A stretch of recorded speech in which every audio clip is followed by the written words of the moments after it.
The day पे जब आप एग्जाम हॉल के अंदर बैठते हो, तीनों जो सेक्शंस है कैट के, इसमें जो प्रैक्टिकल अप्रोचेस है उसमें ज़रा सा आप बताओ किस तरीके से अच्छा परफॉर्म किया जा सकता है। It's mostly strategy. वीआरसी के लिए मैंने तो क्या किया था कि वो तो एक ऐसे लगेज नहीं होगा, मतलब ऐसे आप बोलोगे कि ये स्ट्रैटेजी मेरे लिए परफेक्ट है, ये तो नहीं होती। वीआरसी तो हर एक जन के लिए पर्सनलाइज रहती है। मेरे लिए ये था कि सारा अटेम्प्ट करो। तो मैंने क्या किया था कि 40 मिनट रहते हैं, 8 मिनट में डिवाइड किया था। 8 5 40, 4 आरसीज रहते हैं, मतलब 4 पैसेजेस रहते हैं, और बचा हुए जो 8 क्वेश्चन रहते हैं वो रहते हैं ग्रामर के या फिर वर्बैलिटी के। तो मैंने क्या किया था 8 मिनट्स पर आवर्स। ठीक है, मतलब अगर आप देखोगे कि 40 मिनट है तो 32 पे आ गया, पहला आरसी खत्म होना चाहिए। ठीक है, 24 पे आ गया, दूसरा आरसी खत्म होना चाहिए। 16 पे तीसरा खत्म, 8 पे चौथा खत्म, और बचे हुए 8 में ये दे दो आप वर्बल कर दो। वर्बल में भी जो और एक आप लगा सकते हो कि जिस जो टीटा रहता है टाइप इनटू आंसर, आप एंटर करना पड़ता है, पैरा समरी पैरा जंबल रहता है यूजुअली, तो आप उसको कुछ तो एंटर करके आओ, वो भी आप दे दो। फिर और एक्टिविटी मार्किंग है ही नहीं उसमें है ही नहीं टीटा में। एंड और एक क्या किया था मैंने कि वीआरसी की बात है, एक पैसेज में 4 क्वेश्चन रहते हैं। ठीक है, सो 4 क्वेश्चन की जब बात आती है तो आप कितना अटेम्प्ट करोगे, कितने श्योर हो। +3 -1 है। मैंने यही लॉजिक लगाया था कि एक तो हर एक पैसेज में एक तो 100% बराबर आएगा ही। ठीक है, राइट, अगर एक खराब 100% बराबर आएगा तो +3 तो है ही। तो मैंने बोला बाकी के 3 है, तो उनमें से तीनों की तीनों को सॉल्व करना, I should give it try. तो मतलब 2 तो भी बराबर आ जाते हैं, तो +6 हो जाते हैं, और जो बचे हुए 2 है वो भले गलत हो गए दोनों के दोनों, तो -4 है, मतलब -2 हो जाएंगे तो 4 ही आएंगे, और नसीब से अच्छा भी आ गया, इवन आई एम 50% श्योर। तो भी 3 बराबर एक कम तो हो ही जाता है।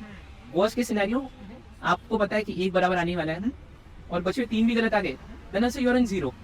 तो मतलब कुछ लोग सोचते हैं कैलकुलेटेड रिस्क ले सकते हाँ, मतलब कुछ लोग बोलते हैं कि सारे पैसे सॉल्व करने नहीं करने, तो वो रहता है। कुछ लोगों के लिए अगर प्रेफरेंस ऐसा हुआ कि मैं इतने सारे आरसी नहीं पढ़ सकता, तो 4 में से एक आरसी सबसे इजी रहता है, तो आप चाहे तो वो पहले कर लो। फिर बीच में अगर आपको चेंज चाहिए तो आप ग्रामर में जाओ, बीए में, फिर वापस यहाँ पे आओ, वैसे सब। कॉन्ट्स में क्या आ सकता है कि 20 सवाल होते हैं, 3 मार्क का, 160 मार्क्स का कॉन्ट्स है। सो कॉन्ट्स में क्या कर सकते हो कि आप यूजुअली चाहे तो डिवाइड कर सकते हो कि इजी क्वेश्चन, मीडियम क्वेश्चन और डिफिकल्ट क्वेश्चन।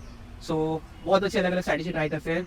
मैंने तो क्या किया था कि 20 क्वेश्चन है, go through all the 20 question, label it easy medium hard, पहले इजी वाले खत्म कर दो, फिर थोड़ा मीडियम पे जाओ, वैसा कर सकते हो आप। ठीक है, तो वो आता है। जब एग्जाम हॉल में एंटर करता है कि स्टूडेंट, ठीक है, तो वहाँ एक पैनिक वाला एनवायरनमेंट होता है कि ठीक है कुछ क्वेश्चंस आ रहे हैं, कुछ क्वेश्चंस नहीं आ रहे, तो उसमें अपने नर्व्स को कैसे कंट्रोल करेगा स्टूडेंट।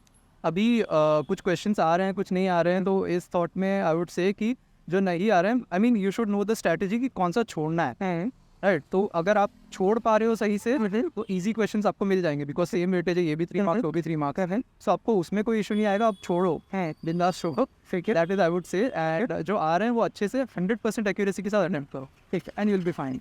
जो डे होता है उस दिन अपने नर्व्स को कैसे कंट्रोल करें।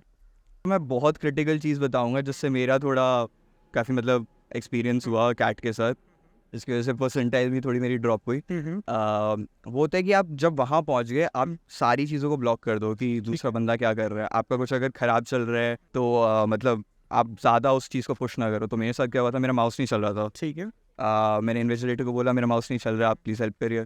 बोलता हाँ हाँ चल तो रहे, क्लिक हो तो रहे। तो उस पर लाइक आई स्पेंड 5-10 मिनट्स, तो मेरा इनिशियल टाइम वहाँ पे चला गया, एंड उसके बाद like I got agitated as well.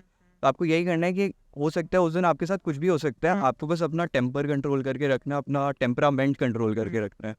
आप ये दोनों चीज़ें कर लोगे, रात में सो जाओगे। मतलब क्या सच में सोना इंपॉर्टेंट होता है। सोते हैं बच्चे जो आप यहाँ बैठे हो, या ऐसे ही बोल देते हो जब एक बार हो जाता है उसके बाद तो हाँ सोना इंपॉर्टेंट है, या पूरी रात पढ़ाई चलती है। नहीं, मतलब उस दिन के पहले तो पढ़ाई नहीं चलती है, बट प्रॉब्लम ये होती है कि आप ऐसा कर नहीं सकते कि आपका स्लीप शेड्यूल इतना ख़राब है और एक दिन आप लास्ट डे में जाके बोला कि हाँ मैं 10 बजे सो जाऊँगा।